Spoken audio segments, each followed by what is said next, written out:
Перед вашими глазами выпуск газеты «Комсомольская правда» за 27 января 1943 года. На первой странице этой газеты размещена телеграмма секретаря Чечено-Ингушского обкома ВКП Иванова и председателя Совнаркома Малаева на имя товарища Сталина.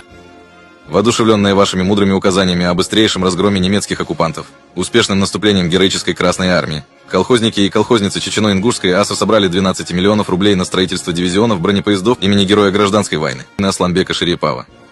Колхозники и колхозницы Чечено-Ингушетии готовы сделать все необходимое для помощи родной Красной Армии в окончательном разгроме ненавистных немецко-фашистских захватчиков.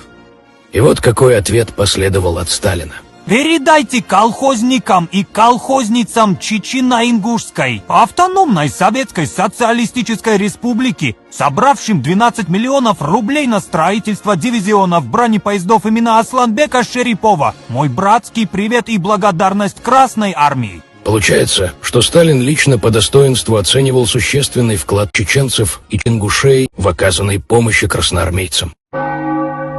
Но проходит год, те же самые люди, которых вчера называли героями, вдруг необоснованно и клеветнически объявляются врагами. По надуманным обвинениям, пока мужчины воюют на фронте, их семьи, стариков, женщин и детей грузят в холодные вагоны для скота. Целый народ цинично в одночасье лишают родины. Сталин знал, что они герои, он лично благодарил их год назад. Но это не помешало ему оклеветать и отправить страдать и умирать в ссылку целый народ. Вот цена слов тирана. Это не ошибка. Это лицемерие, стоившее сотни тысяч жизней, преступление, которое нельзя простить, и трагедия, которую невозможно забыть.